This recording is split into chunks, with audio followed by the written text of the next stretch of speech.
DeGroot X YouTube channel. So buckle up, let's go for a ride. What's up, guys?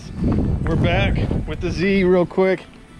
The forward works, but the back doesn't.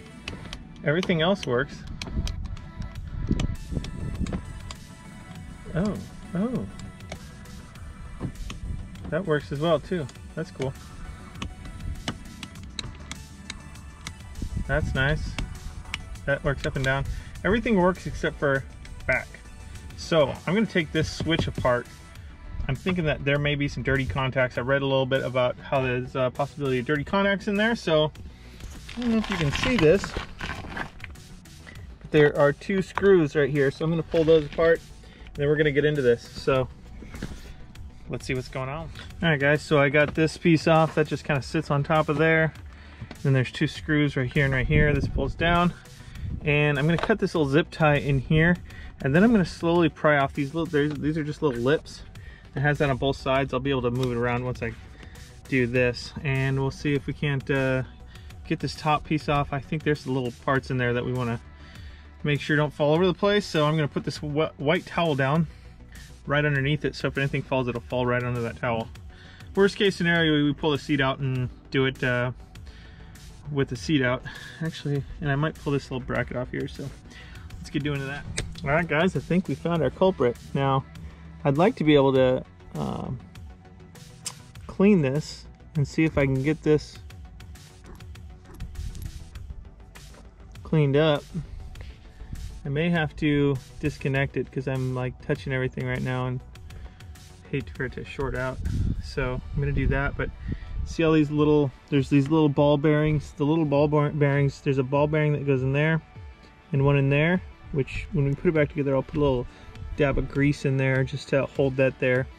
And then all these springs go in there. Let's see if you can see that.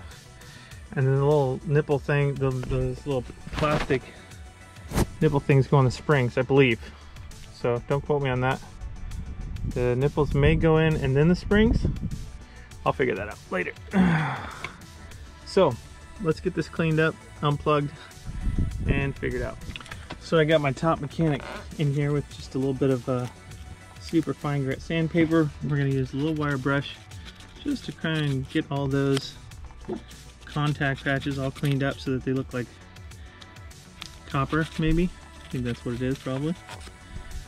So that those contacts will work, and we'll see if that does it. So these little rockers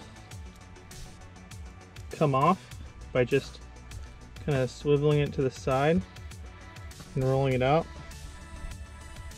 and then you can clean them up real good with a little brass brush, copper, oh, whatever, a light brush, and then you can put them back on. I'm going to wipe down all these contacts that I've brushed off. It's a lot easier to clean those once you have those off. So I'm just doing them one at a time so don't drop anything. I've got all of my pieces and I've set those all right there.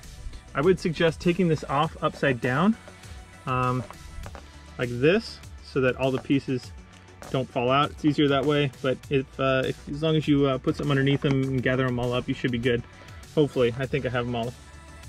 So I'm going to finish cleaning this up and then we'll be good to go. See if I can get this. So each one of these little black tabs underneath there is a little spring, and those are all the things that I was showing you that fall out.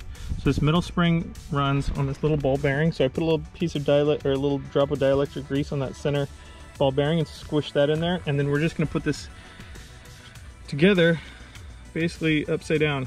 So, and then you can put it on upside down and wrong too. So I'm gonna make sure that this is correct. So I'm gonna click that together and we'll see if that'll work. We are working. Check this out. Oh, forward. Oh, just did it. No, there we go. So back works. Up and down back there, back, forward, boom, just like that, fixed. So when you put it together, you want to clip it together like this, because those little pieces need to just kind of sit up. They need to come up straight And that ball bearing and stuff needs to come up straight and click it all together. It does only go in one way. There's a little relief on this side, and then this relief is a little bit different on this side, so you can only go one way. So when you're putting it in, I had to do it twice because I dropped one of the little pins fell off, and it's really, you gotta have steady hands. So I just drank a coffee, so I was like twitching. Use a needle nose pliers. It's gonna make your life way easier. But I'm gonna bolt this back up, and that's some saved dollars right there on this, in this premium car. It's all fresh and new. So look at that, boom. I'm pretty stoked. Quick fix. Thank you, internet. Thank you, Z community. There's a good little how-to kind of.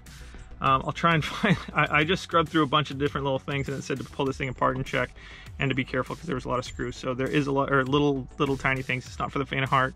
Be very, very careful. Take your time real slow. It's not super complicated, to tell you the truth. So that was a fun little quick fix. Thanks for watching. Oh man, is this better. I have so much more. Before, my knee was touching right here. Same over here. And I still have room to go back, but I don't want to be too far from the steering wheel. But oh, so much better to be able to move that seat back. It's great.